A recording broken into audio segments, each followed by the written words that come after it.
what I'm going to be doing today is talking about Lincoln. And we all know about Lincoln. We appreciate Lincoln. One thing that I have learned is the more you study Lincoln, the more you appreciate him. This was a brilliant, brilliant man who was very self-effacing, and we'll see a lot of this coming on today. I want you to make yourself comfortable because we've got a lot of ground to cover, all right? As Andrew mentioned, Linda and I wrote a book on, it probably came out about, 3 years ago or so. Lincoln Comes to Gettysburg. We wanted to, I'm a town guide, as Andrew mentioned, and we do, and I appreciate some of the other town guides who are here with me, Roseanne and Terry.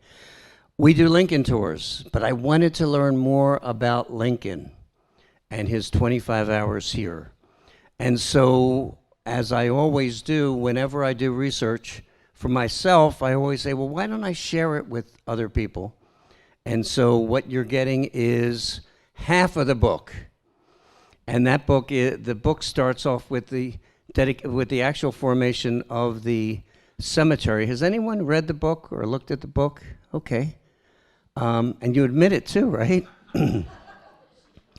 I always call that part the second battle of Gettysburg, because it was not easy getting this cemetery formed. And then the actual dedication, and that's what we're going to talk about today. So, oh, and by the way, Andrew and the bookstore has lots of, as Andrew mentioned, our books, and we have nothing to do after. So we'll hang around the bookstore. If anybody wants an autograph, you certainly can get one. The price is right.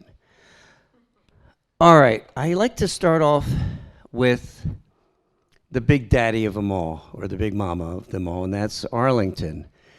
And I ask people, how many national cemeteries are there in this country? And everybody says, 2 or 3. Oh boy, look who's there. Tim Smith. I was hoping you wouldn't be here. You're very intimidating.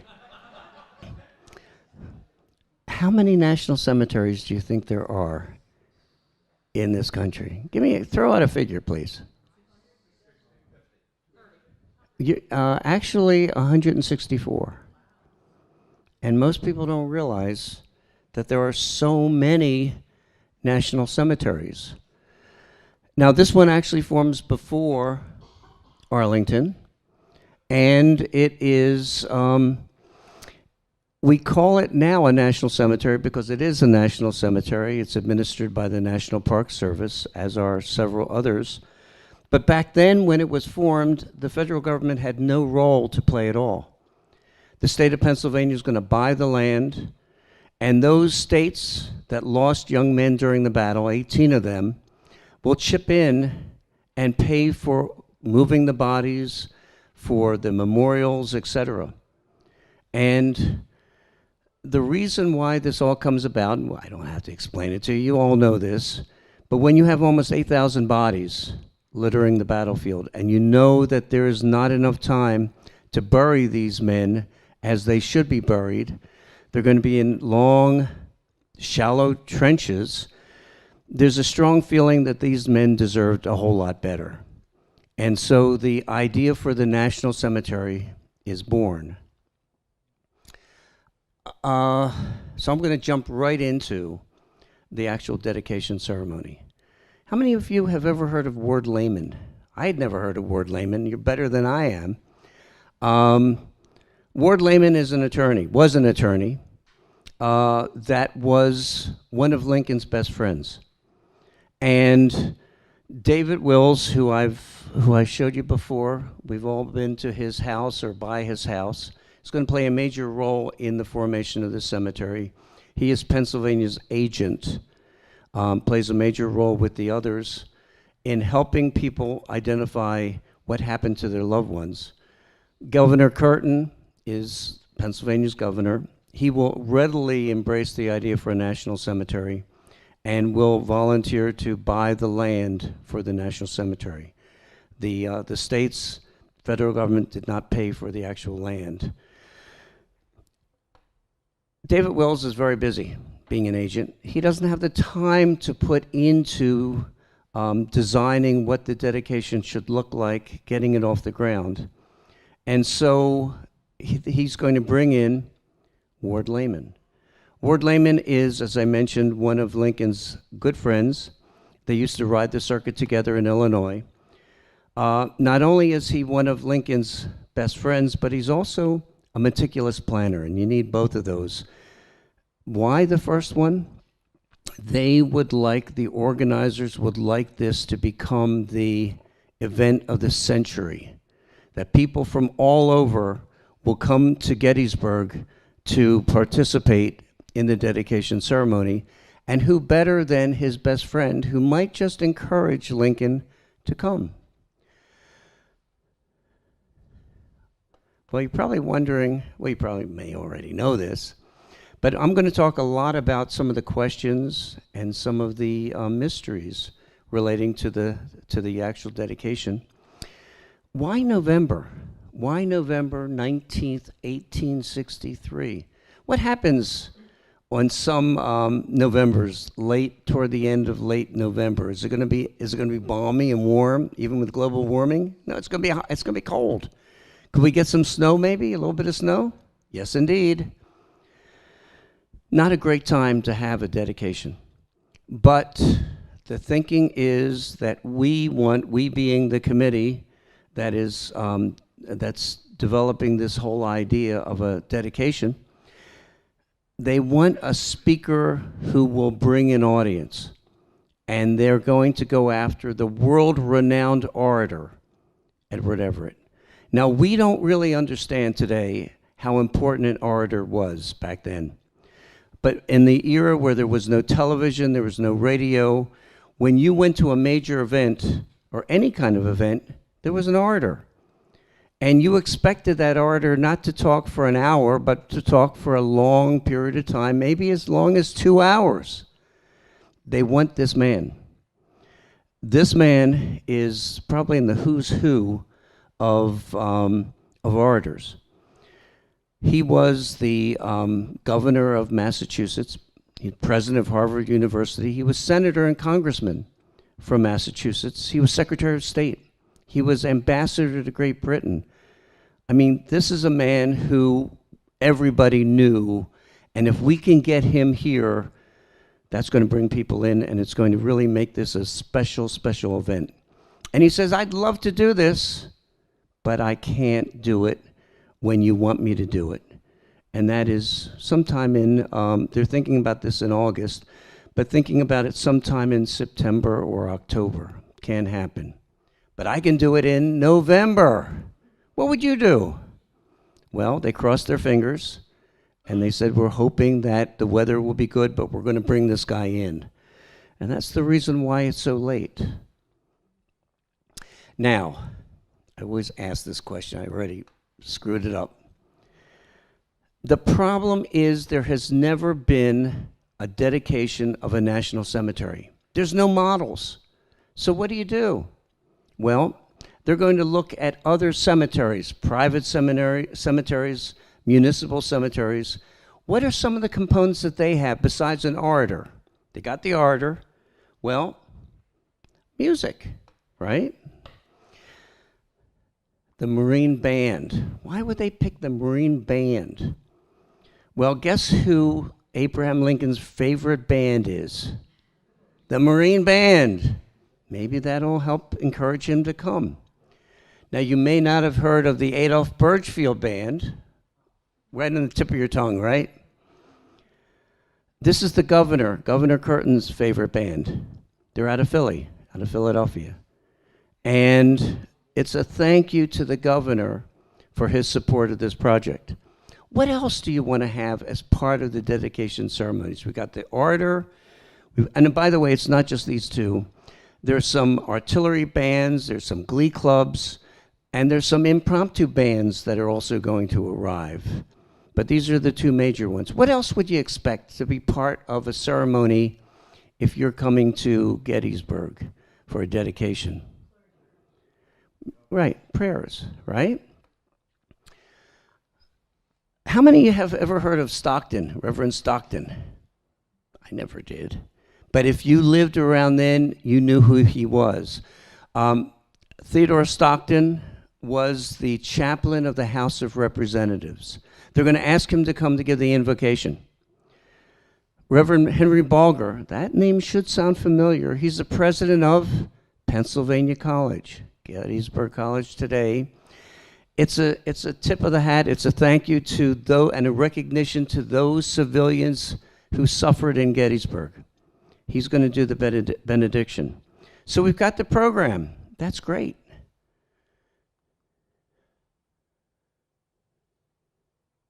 Well, why was this dedication, why was his speech, Lincoln's speech, so short? Well, there's a good reason for it. Let me go through it. David Wills is the head of the committee, and again, the committee that's really overseeing the dedication ceremony. 18 states that lost young men in the battle. He is tasked with inviting Lincoln to attend the ceremony on November the 2nd. Now, some would say that it was an afterthought because they had been thinking about this ceremony for quite a long time, and it's not until a few weeks before the actual dedication that they actually invite him formally.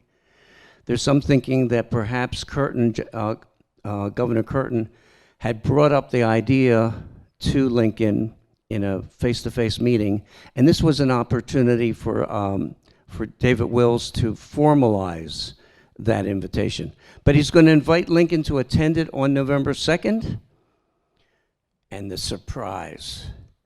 Nobody thought, even though they wanted him to come, they wanted this to be the event of the century, nobody thought he would come.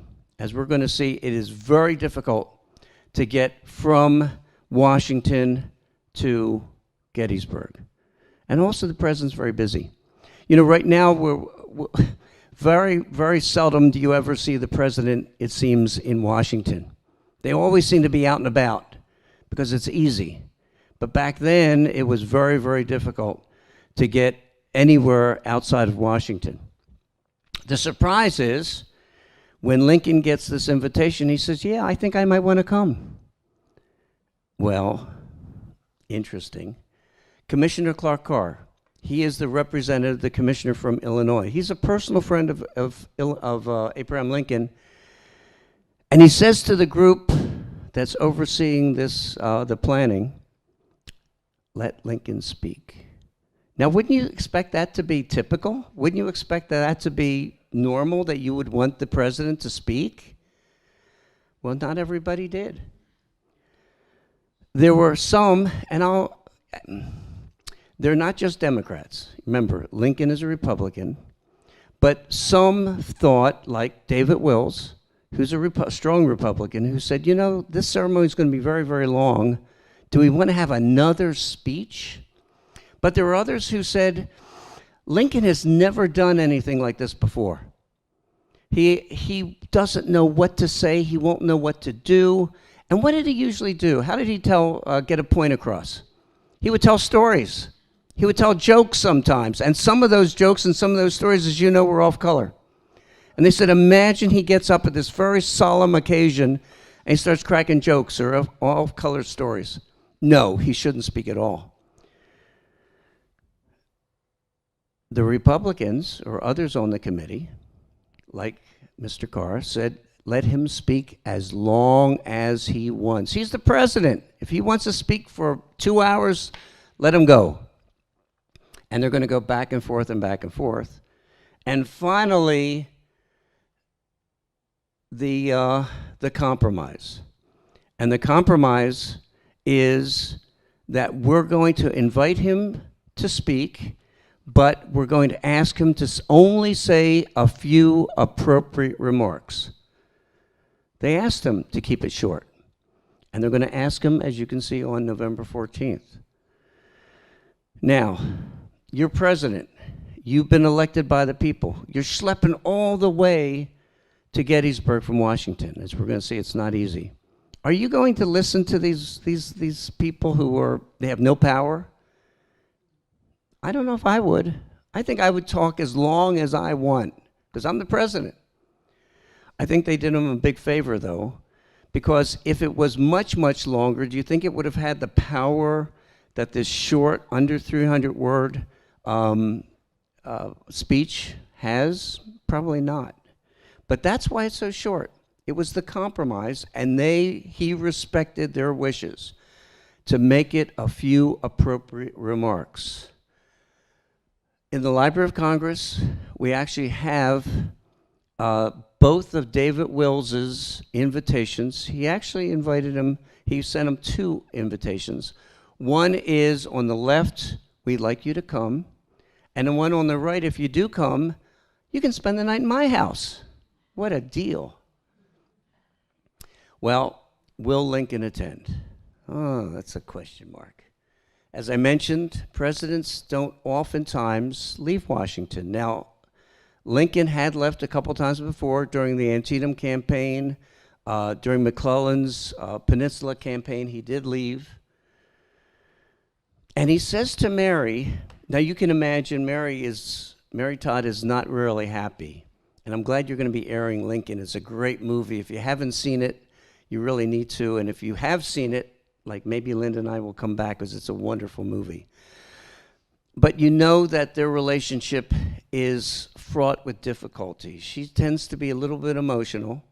He tries as best he can to calm her down. And she's resentful, as I think many wives would be, or spouses would be, if the spouse, the husband or wife, has a job that takes them away from the family as frequently as being president.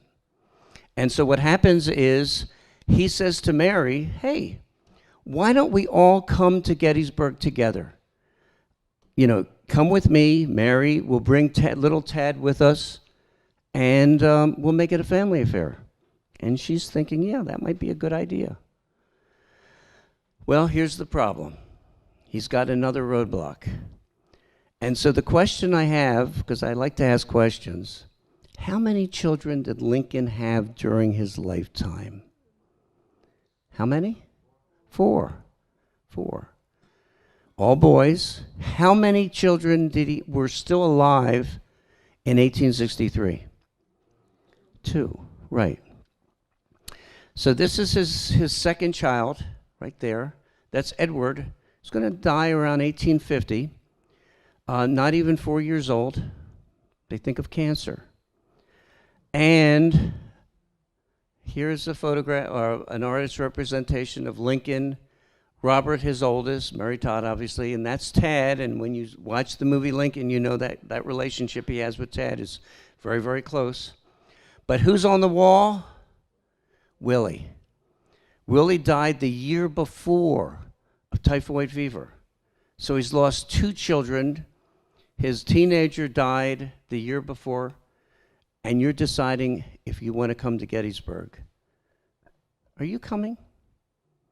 If you've already lost 2 children and your baby could be on his deathbed, because what's going to happen is, I think I'm getting a little bit ahead of myself, Tad will come down with a form of smallpox called variola a few days before he's about ready to leave. And that's the question. Do you leave his bedside? Your youngest son, the one you're probably closest with, a lot of people wouldn't even do that.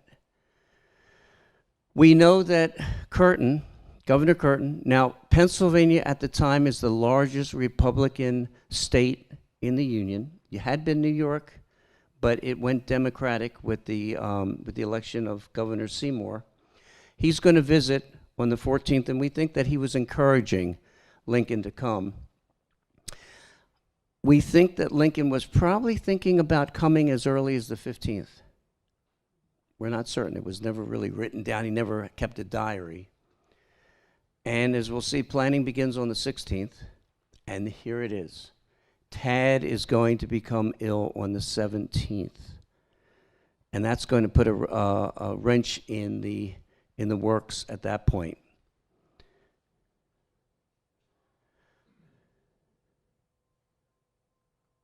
Okay. Ultimately, he's going to decide to come. Why? But how many of you would come? Let me see some hands. How many people, how many of you would come to Gettysburg leaving your son potentially in his deathbed? Any of you? All right, well, let me turn it around. How many would stay home with your son? Yeah. Now, some have told me, well, he's president, and that's going to trump, coming to Gettysburg. He's going to come for two major reasons, really, and he talks about it during his speech. One, to make sure that the nation understands that these men have not died in vain. And two, people are starting to waver. Think about this. The only way that this war will continue to be waged from the northern side is if the population continues to support it. And who do you have to vote for to support it? The Republicans. If you vote Democratic, good chance the war is going to be over fairly quickly. People are starting to waver, and he feels very strongly he needs to continue to get the North to support this effort. It was critically important. Who is that man? That's Edwin Stanton, Secretary of War. I don't think I've ever seen a photograph of him smiling. Probably never did smile. But Lincoln will ask him to plan the itinerary. Even though Stanton is not coming, he has no intention of coming, he's too busy, he's going to plan the itinerary. And he says, Mr. President, I know you have a sick child. I know you're busy. How about if I get you on the train the morning of the dedication, which is the 19th of December? You go to the dedication, and you come back that evening. You only miss one day. And what does Lincoln say to him? Well, we don't know what he said to him exactly, but essentially he said, are you nuts? How reliable are trains during that period of time? Not very. And cows had a way of wandering onto railroad tracks, derailing cars. No. He says, what happens if I do what you're telling me, suggesting, and I get there after a delay and it's already been dedicated? The ceremony's over. No. If I'm doing it the night before. Okay? And so, fine. Now, this is simply showing how difficult it is to get from Washington to Gettysburg. You have to get on a train in Washington, the Baltimore and Ohio Railroad, and that goes to Baltimore. How do you think Lincoln feels about going into Baltimore? Not good. They will detach the locomotive in Baltimore. They will drag the cars across town to another train. This is the Northern Central Railroad. They'll put it up on the tracks. They'll add a locomotive. Off it goes into Pennsylvania to the Hanover Junction, Hanover and Gettysburg Railroad, where the same thing happens. Detach the locomotive, move the cars, add a new locomotive, and off into Pennsylvania. It's not going to be easy. And he does not arrive alone. And I'm sure, Tim, you're going to talk about William Johnson. William Johnson is a black man who is one of Lincoln's. Seems like he had a lot of good friends. He's one of Lincoln's good friends. He was a barber before Lincoln became president, and they liked each other's company. And Lincoln, when he's riding the circuit, would love to sit in William Johnson's chair, barber chair, and get his hair cut, or maybe get a shave. They had a similar personality. They would tell jokes to each other. They would tell stories. And when Lincoln is elected president, not only is he going to bring Ward Layman, who's organizing this, and I'm going to talk a little bit more about Ward in a little bit. Not only is he going to bring Ward Layman in as the Marshal, U.S. Marshal of District of Columbia, he's going to bring William Johnson as well to Washington to work in the White House. And during the trip to Gettysburg, he's going to be with him. Okay. That is John Garrett. Anybody know who John Garrett is? Very good, thank you. See, I don't want to do this all by myself. I appreciate the help. President of the B&O Railroad, he's not coming to Gettysburg, but he is going to allow Lincoln to use his decked out, beautiful railroad car to get here. So he's going to be really riding in style. But this man right here has probably one of the most difficult jobs there is. This is James Fry. James Fry is what you would call a bureaucrat today. He worked in the War Department. He was a distinguished military leader in the Mexican War. He's a graduate of West Point. But during this period of time in 1863, he works in the War Department, and so he's not commanding troops. And you might say that he has an easy job. His job is to bring a buggy over to the executive mansion, to Lincoln's office, and collect him, to get him onto the wagon or the buggy and take him to the train station. That's easy, isn't it? Oh, I like the music.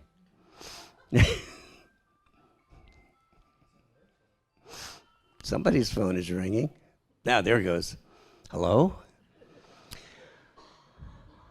Lincoln does not want to leave his office.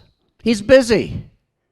He's signing papers, he's reading documents, he's meeting with people. He doesn't want to go. And James Fry realizes that the train, everybody's on the train, everybody's ready to go except for the big guy, Lincoln. He's getting more and more agitated.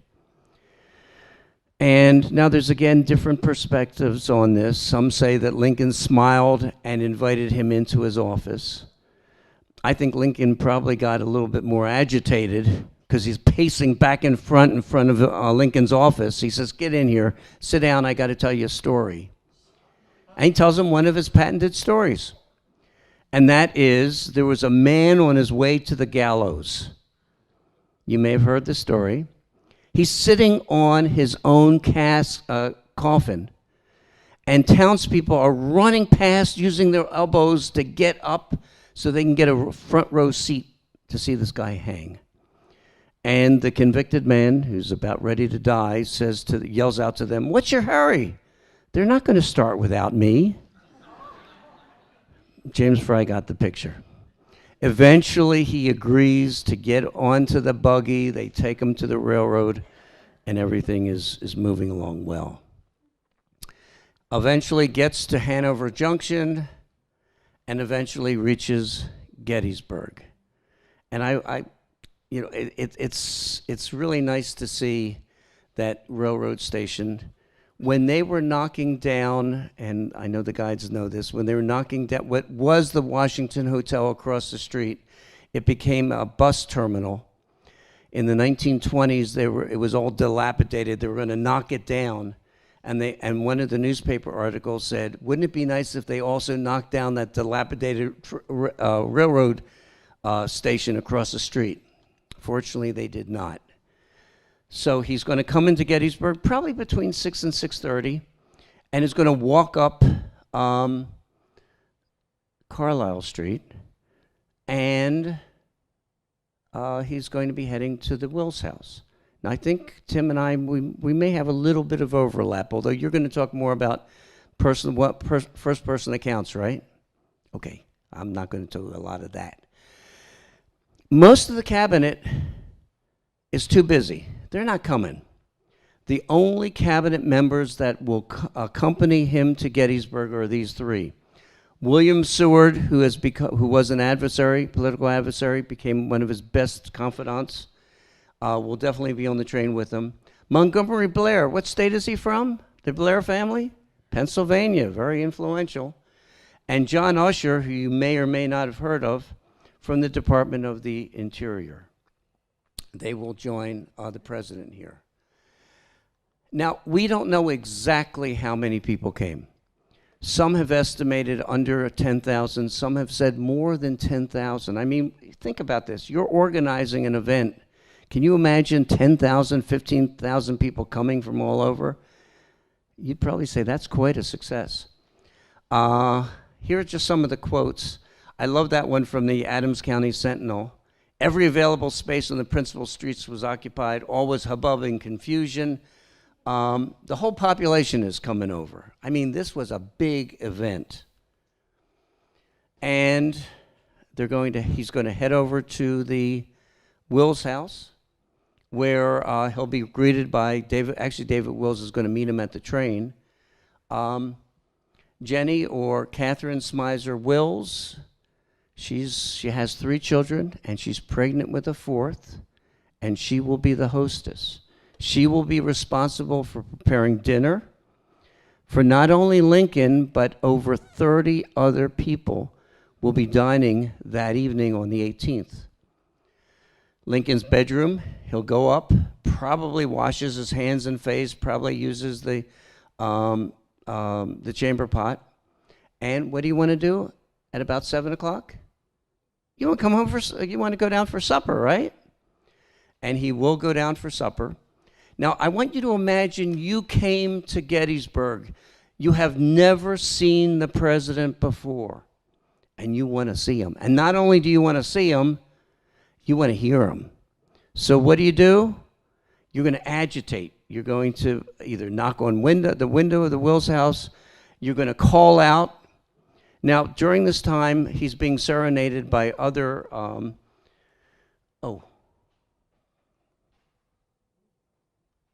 come back to that. He's going to be serenaded by a number of bands, as you can see, a male quartet, etc. And he will finally come out. And this is what a newspaper reporter actually wrote this down. This is what he says. Now, I know if you're speed readers, I don't want to spend a lot of time on this, but basically he's saying, I don't have much to say tonight. Come tomorrow. Now, how many sentences did I do that in? 2. Look what he says. He was probably the greatest speechwriter of all time, but impromptu, not so much. And imagine you're disappointed. Guess where you're going next? You're going to Robert Harper's house next door, and you're going to demand that William Seward comes out, and he gives you a speech. And then you're going to go to various other homes that have distinguished people staying there, and you're going to demand that they give speeches as well. So, and that's their entertainment, by the way. Okay, so I skipped one. One of the questions, is Lincoln defended? Now, we know what happened at Ford's Theater. There was supposed to be a guard there. Was there a guard at the Wills house protecting Lincoln? And the answer is yeah, there was. Outside of his door, his bedroom door, was Sergeant Hugh Paxton Bingham from the 21st Pennsylvania Cavalry.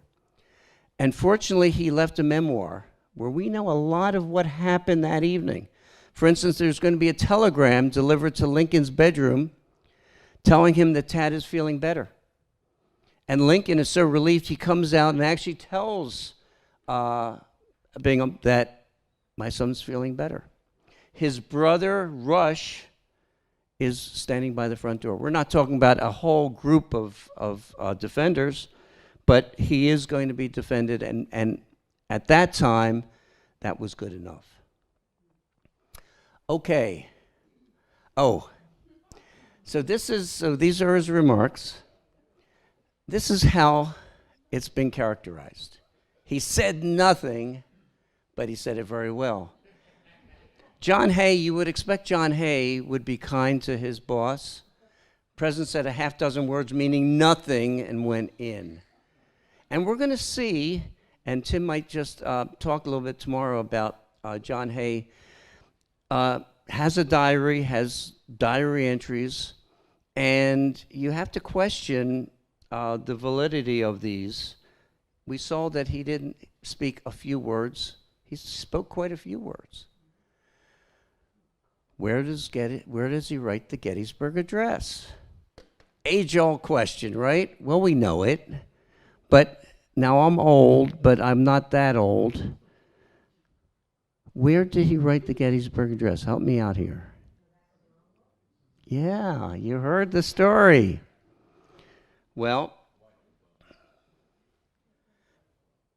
there was an author, as you can see, Mary Shipman Andrew, who's going to write a novelette. It's called The Perfect Tribute. And in it, as you probably have heard, Lincoln is sitting all by himself on the train, minding his own business, and he looks over and there's an envelope lying on the ground. What does he do? Picks up the envelope, pulls out a piece of a pencil, pulls off his top hat, uses that as a writing desk, writes the Gettysburg Address on the back of that envelope, right? That's what, and school children, most school children in the 30s and 40s had to read this. She thought it was accurate. She didn't realize she had heard the story from her brother. She never bothered to research it. She embellished the story, and it became rule. And so if you were, 90 years old, I don't think anyone's here 90 years old, you may have read that, or 100 years old, but that's not what happened. Now, has anyone been on a Civil War era train? Is it nice and smooth like in a cellar? You're bouncing all around. You're not writing anything on the back of an envelope or anywhere. And do you think Lincoln is coming from Washington all by himself? No, he's got all of his buddies with him. He's telling stories, he's cracking jokes, he's listening to them. They're having a good old time. He is not sitting there. There is no time for him to actually reflect on what he's going to say. So, where did he write the Gettysburg Address? Well, we have the Nicolay copy of the Gettysburg Address. That's the original copy. And at the top of the first page, it says Executive Mansion. He probably wrote the first page while he was still in Washington, but he never finished it. He's going to finish it at the Wills house. Why? Well, we don't know. It could have been he didn't have enough time. Think about it. You got a sick kid, you're not certain you're coming. Are you going to waste a lot of time crafting the second page? No. Maybe he wanted to wait till he got to Gettysburg to get the inspiration that he needed to finish it. For whatever reason, after supper, he's going to go upstairs and he's going to finish the Gettysburg Address.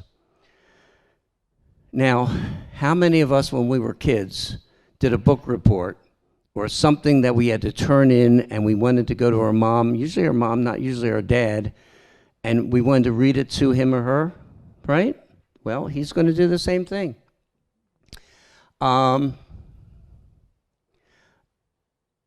He is going to, well, don't look at that. Look at this man right here. That's William Seward. After it's finished, he is going to go over and meet with William Seward and go over it with him. But this is interesting, and I probably skipped over this a bit. This is from David Wills's memoir. He said he had just seated himself to put on paper, blah, blah, blah. He's going to call up David Wills before he finishes the second page because he wants to make sure that he truly understands what's expected of him. And David Wills, and I believe this is true, David Wills is going to sit down with him and tell him what the expectation is so he can finish that Gettysburg Address and know what he's doing. And again, after he's going to see William Seward, and he's going to probably make some changes after he's spoken to William Seward. Okay. Now, my wife tells me, Linda tells me I shouldn't tell this story. But I like this story. And there is an unexpected visit that evening, the evening of the 18th, 19th. Imagine, if you will, you're Edward Everett, and you are sleeping in the Wills house, and there's a knock on the door. And you open the door, you're Edward Everett, you knock on the door, and who's standing right there? No, actually it is, that's a good answer. It's actually David Wills. It's about midnight. He says, "Excuse me, Mr. Everett, I'm sorry to disturb you. The governor's train actually broke down. He just got here. I have no place for him to sleep. Can he sleep in your bed? Now, it was okay back then. Heterosexual men could sleep in the same bed. Today, can two men sleep in the same bed? No. Can two women sleep in the same bed? Yeah. But two heterosexual men, no. But back then, it was perfectly fine.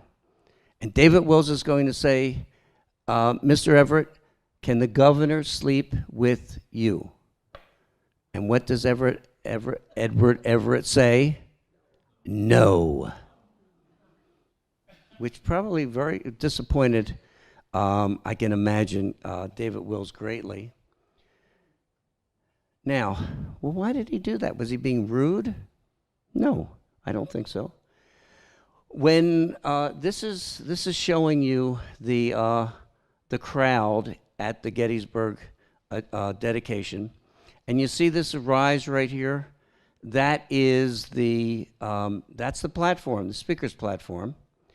And one of the things that Edward Everett will ask for before he accepts the invitation to speak at Gettysburg is he wants a tent behind the speaker's platform. He's almost 70 years old. He wants a place where if he has to, he could just rest. But also he's having apparently some urinary issues. So now, I don't know this for certain. Tim, you might know this better than I. But imagine you have urinary issues, and which means occasionally in the middle of the night you can't hold your urine. And imagine you wake up and you wet the bed, not only yourself, but the governor of Pennsylvania. No, he cannot sleep in my bed. Sorry, Linda. Okay. Now, I do believe that Tim and I are going to disagree on this one. And there's a lot of disagreement about some of the things that happen here. If we think that we know everything that happened when Lincoln came, we're wrong. And that's what this talk is about. There are eyewitness accounts of Lincoln leaving the Wills house with Secretary of State Seward and going off onto the battlefield before breakfast, before the dedication. Now, some say no, that never happened. But if it did happen, where would he have gone? Where on the battlefield would you think? Now, you all know where the Wills house is, right? Where would you go to get some inspiration before your speech? Well, think about it. If you leave the Wills house and you go around the square, down Chambersburg Street, down past the seminary, and you make a left, what are you going to see? You're going to see, well, now we'll see the monument to where John Reynolds was killed. But on a tree, right there, there is a sign, or at least maybe the sign was there later on, but people understood that is where John Reynolds was killed. It's not that far. It's not that difficult for Lincoln to get from the Wills house over here. Did he know John Reynolds? Yeah. He offered him command of the Army of the Potomac. He knew him. He's going to come back. He's going to have breakfast. He's going to dress for the event, and he's ready to go. Now, I love this document. And if you have an opportunity to go online and look at this document, it is truly amazing. And this is developed by Ward Layman. Actually, some would say Ward Lemon. But on the left side is where, this is the procession and the order of the procession. On the right side is showing the dedication ceremony. Okay?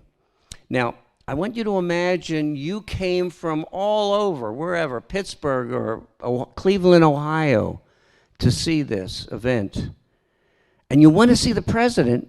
You know he's coming. You hope he's coming. Where are you going to stand? Are you going to stand along Baltimore Street so you can see the president ride by? That's what I would do. But that's not what they're going to allow. Everyone is going to march in this procession. You can either walk or you can ride a horse. There's no buggies, there's no wagons. And what happens is the soldiers who are going to lead the procession, and they are right up here, are going to be forming along Carlisle Street. And then the dignitaries are going to be forming along York Street, and the rest of us are going to be forming around Chambersburg Street. And what you see, and I'm not going to go through the whole thing, there's the president. You can see justices of the Supreme Court, let's see, vice president, members of houses of Congress, mayors of cities, telegraphic corps, hospital corps. Look at this. Masonic fraternity. If you're a Mason, you're going to march with the dignitaries, the press, fire companies. All of those are lining up in order along York Street. Now, some would say it was very ragged. It was not as well organized as they would have wanted. And then for us, who's going to be the first in line on Chambersburg Street? What state? Pennsylvania. So Pennsylvania, citizens of the state of Pennsylvania, citizens of other states, citizens of District of Columbia, and then citizens of several territories. And we're all marching toward the cemetery. Now, this is actually showing a photograph of the procession. And you see these, it looks like sticks right here? These are the soldiers with their bayonets fixed. So Lincoln and other dignitaries would be behind them, and further behind them would be us. Okay. Now, you're going to have a number of marshals. Ward Lemon was very, very concerned about keeping order. These are not marshals from the standpoint of they're all armed and they're going to protect the procession as much as they're going to keep order.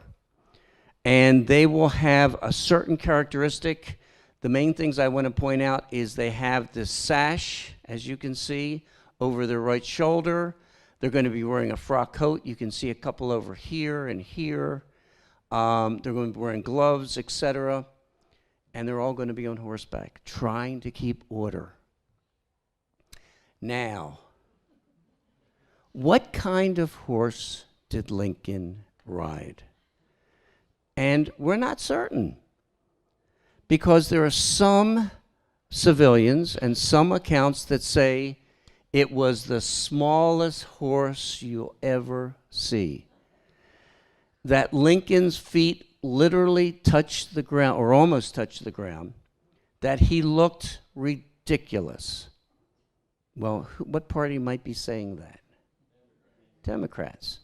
Now, there are some people that lived in Gettysburg who will swear up and down that they saw this. I don't know what their political persuasion was. But trying to make the president look silly is something that you would expect someone on the other party to have.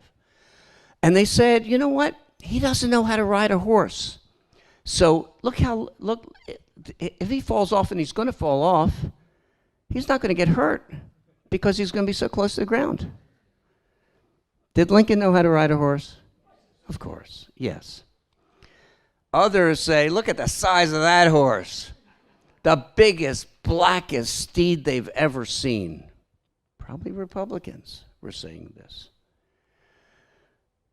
It was probably a regular army horse. John McClellan, who was the owner of what is now the Gettysburg Hotel, was rehabilitating horses, and he provided a horse to Lincoln.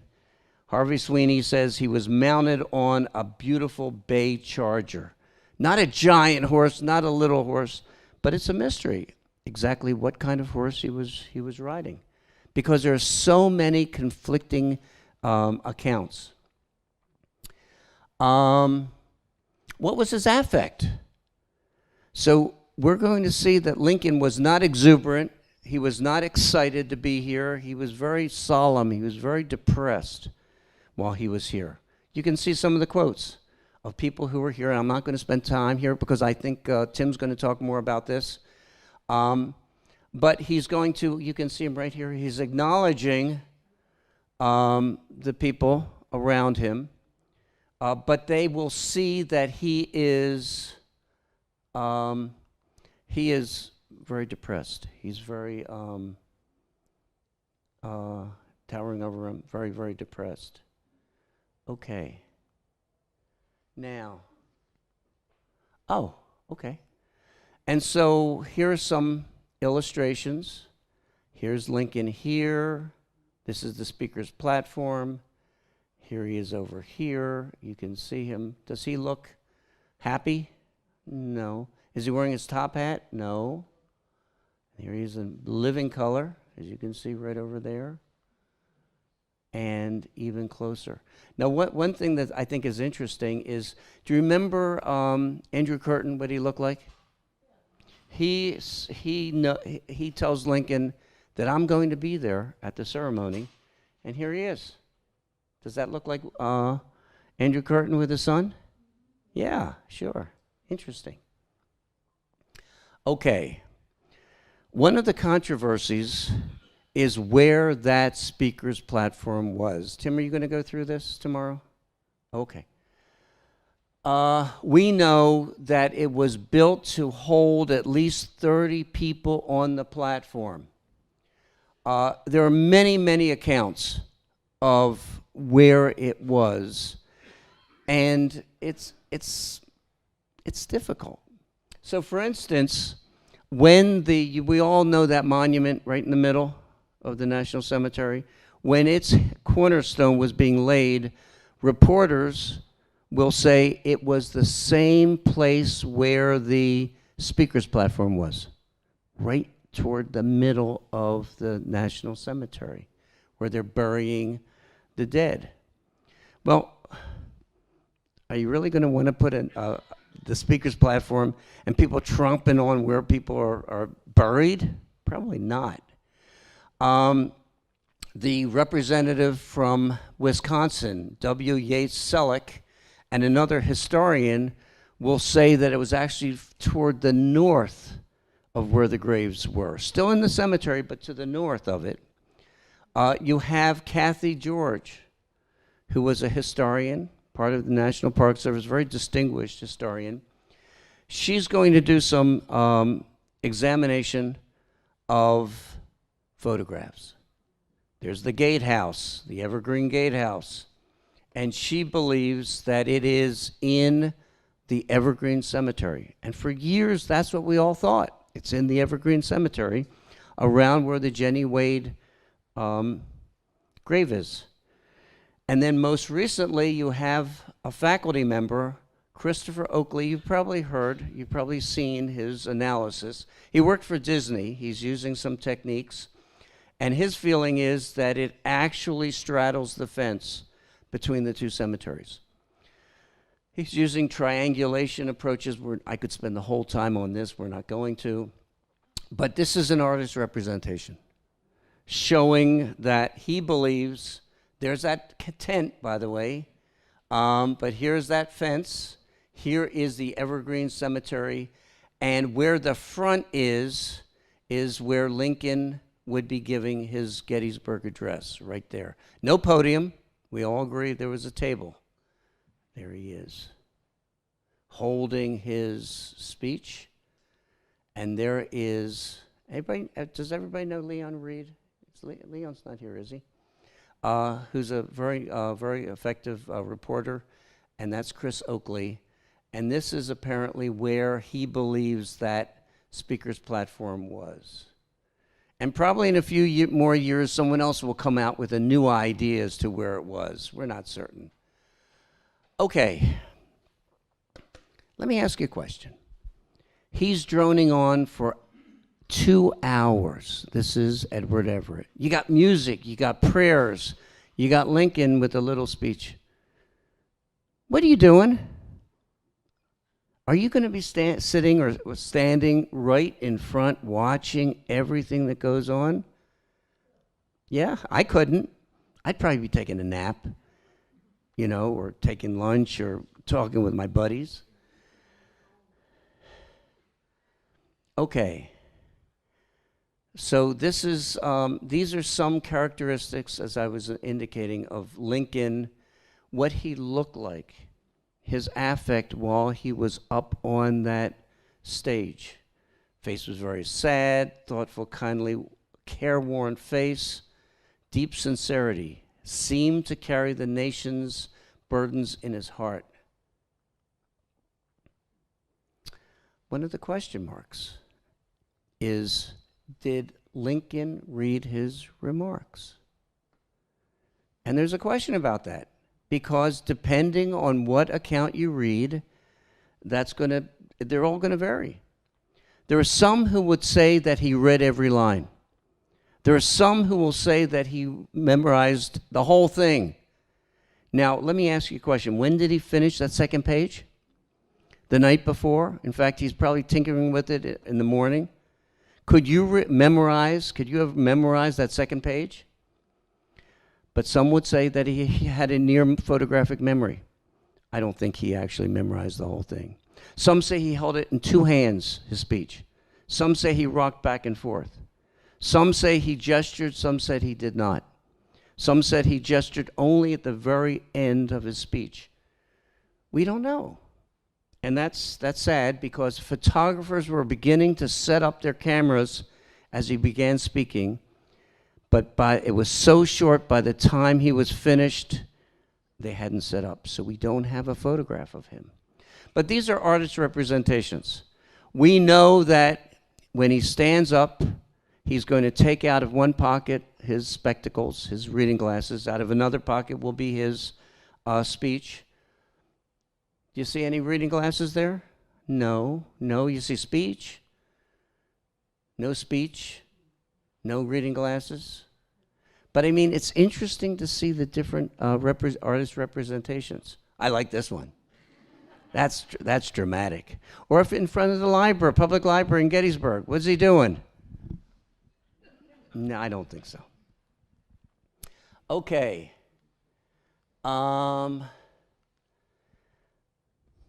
15,000 people.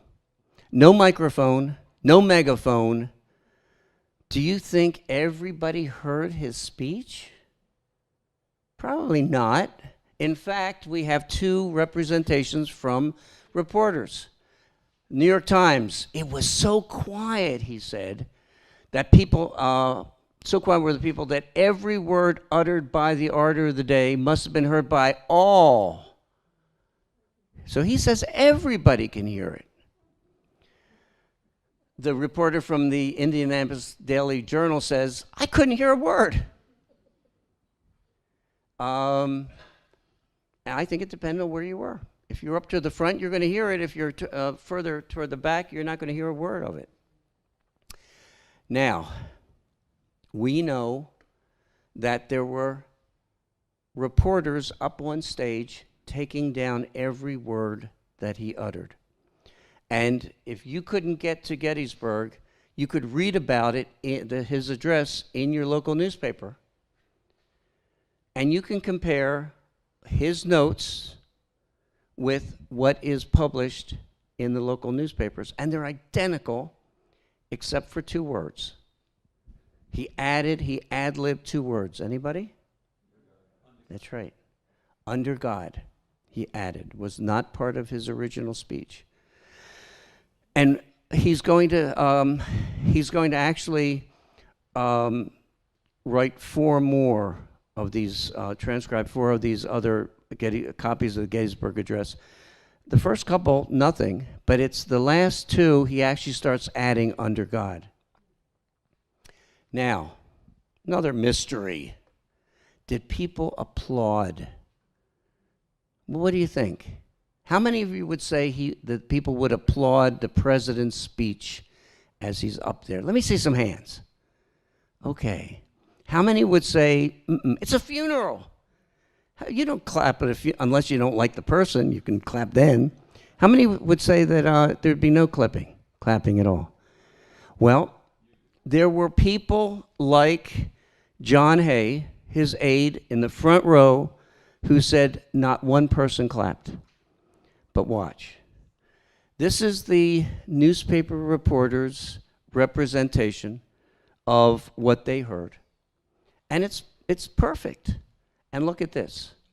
Applause, applause, applause, long continued applause at the end. Who do you believe? I believe them. They were intent on getting down every word, and I believe that they did applaud. How were the remarks received? Another question mark. It depends on your political persuasion. So, for instance, let's look at the Baltimore Sun and the National Cemetery. Can you all see that? Consecration ceremonies at Gettysburg, military and civic procession, Edward Everett's address. Do you see anything relating to the president? This is a Democratic newspaper.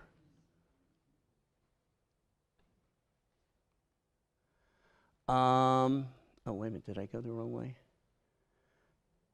Don't look at the one on the right. Here's another one. At least they do mention the president and Secretary of State, but look what's bolded. Gettysburg Cemetery, Edward Everett's address. Probably another Democratic. Look at this one. I love this one. This is from the Harrisburg Patriot News. Okay, let's read it together. We pass over the silly remarks of the president. The silly remarks of the president.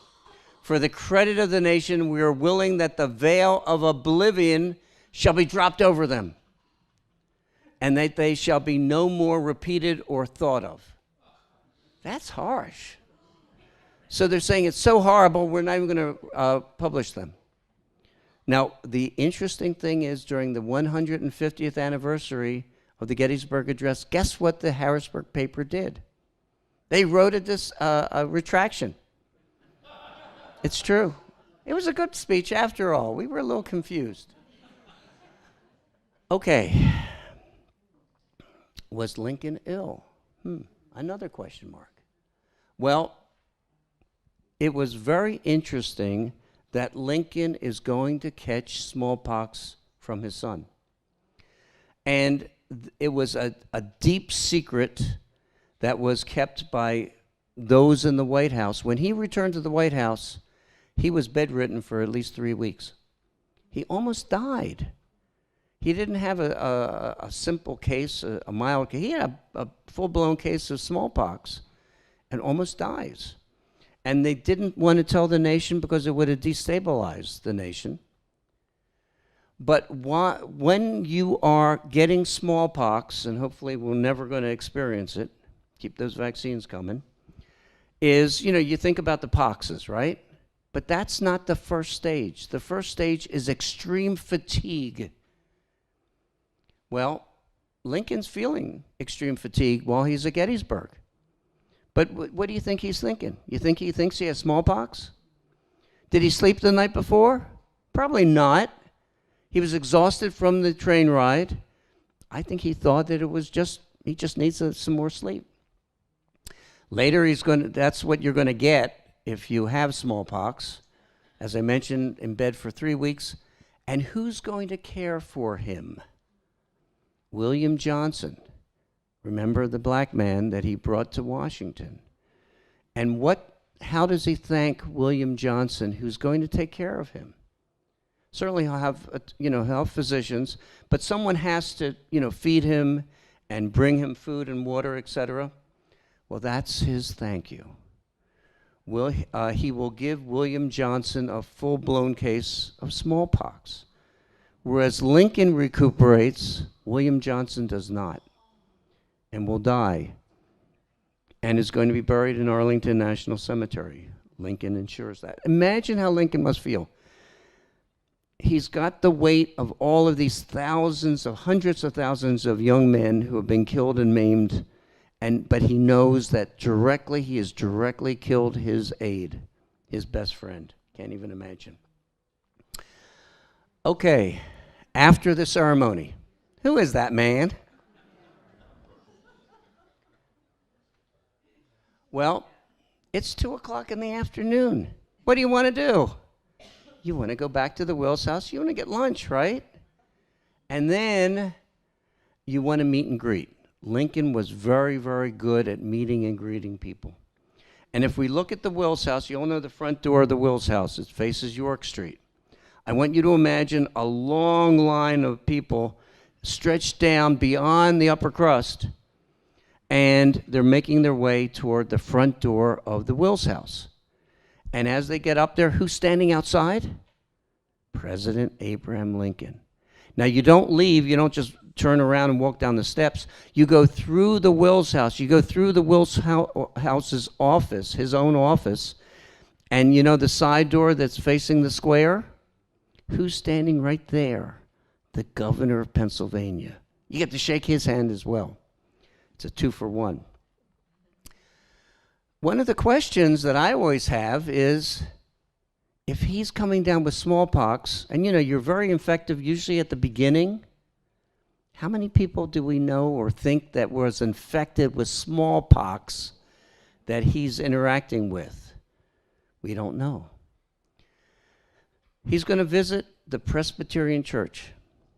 Now, this is very odd to me, although I understand it now. But think about this. You have a sick child at home, okay?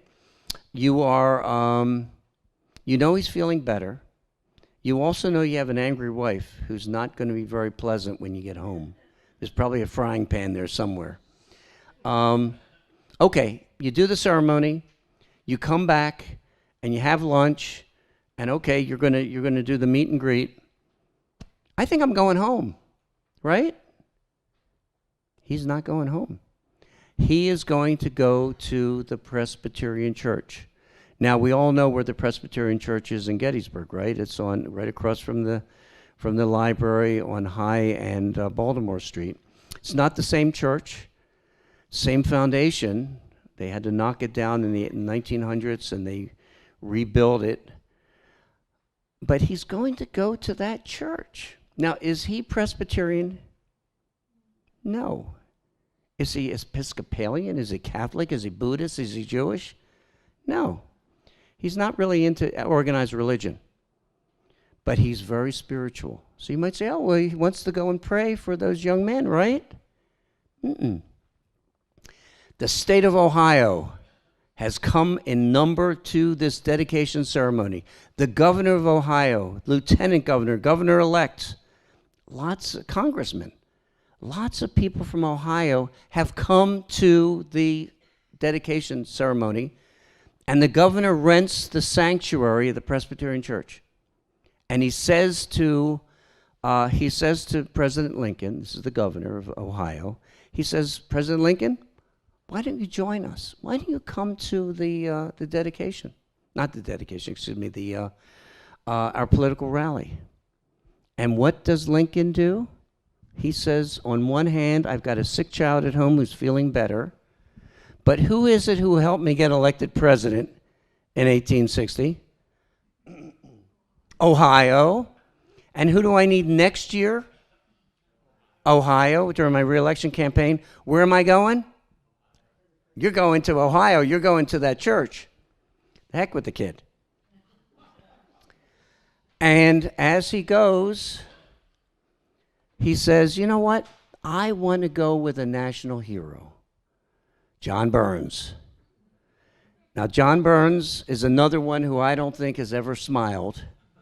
Maybe when he had gas, perhaps. But he says, if I'm going, I want to go with a national hero. I'm going to go with John Burns. His aides will go over and eventually bring John Burns. Remember, he's the only civilian who was fighting the Confederates. He's going to be wounded several times. He's healed up by this time. He's going to come to the Wills house, and they will go arm in arm. The president and John Burns will go arm in arm to the church. Now, how tall is Lincoln? 6'4". And how tall is John Burns? He's not even 5 feet tall. So I want you to imagine now, anybody 6'4" here? Okay. They tell me that if you're 6'4", you take long strides. And imagine he's arm in arm with John Burns, who's not even 5 feet tall. Imagine John Burns trying to keep up with him, running like this to keep up with him. They get to the church. They participate in the ceremony, this political rally, and about 6:30, an aide will arrive, and one of them is asleep. And who do you think everybody thinks it's this one person is asleep. Who do you think's asleep? The 69-year-old John Burns or the President of the United States who's in his 50s? Everybody thinks it's John Burns, right? When you get my age, you fall asleep like this. I think it's Lincoln. Lincoln is suffering from extreme fatigue, had not slept very well the night before.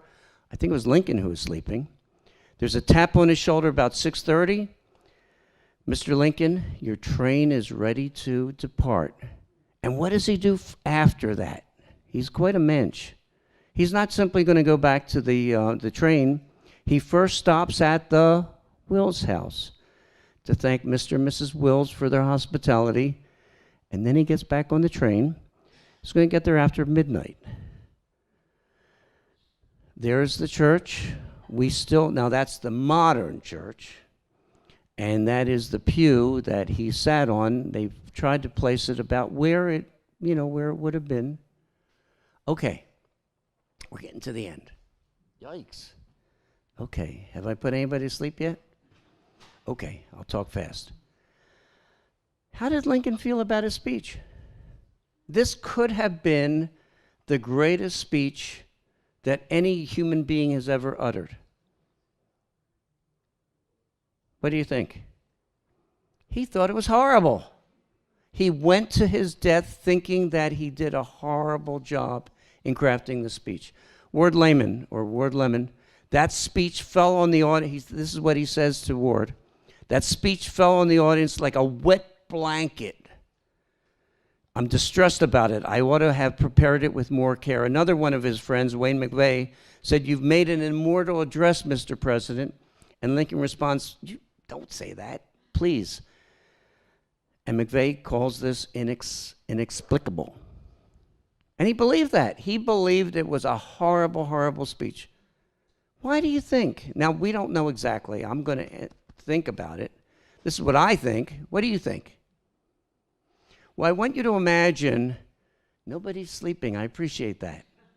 But imagine someone is watching his speech, and they're talking through his speech, or they're not paying attention, or they're sleeping through his speech. The message he's getting is, it's a horrible speech. I'm not reaching them. And I really think that's what happened. That he looked at their cues, and it wasn't that they didn't like the speech. One, they didn't hear it, and two, they didn't even know he was talking. It was that fast. The aftermath, well, obviously the war is going to continue. Lincoln will be in his bed. Edward Everett's going to die. He'll die of pneumonia in 1865 of pneumonia. William Johnson, as I mentioned, will also die. So there's so much there. It is truly amazing to read about Lincoln's visit and know that there are so many questions that are still unanswered. And the biggest issue that Linda and I had to face was these multiple interpretations or observations or memoirs that were completely different. I mean, opposite of each other. And I want to ask you a question, because this is something we had to face.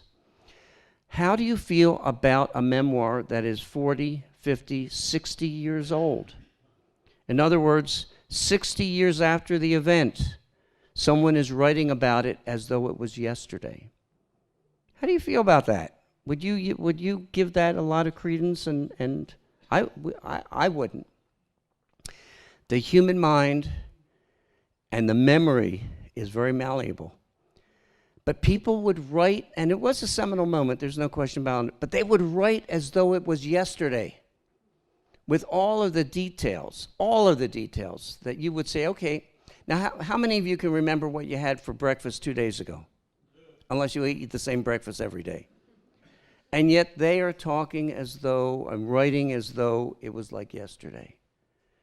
And so when we actually did the research, we discarded most of the observations, memoirs, that were years and years after.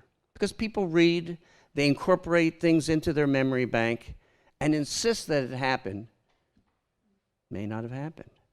And if you start counting up the number of people that shook hands with Lincoln, that were in the front row of the, when in front of the platform, it would number into the thousands without any question.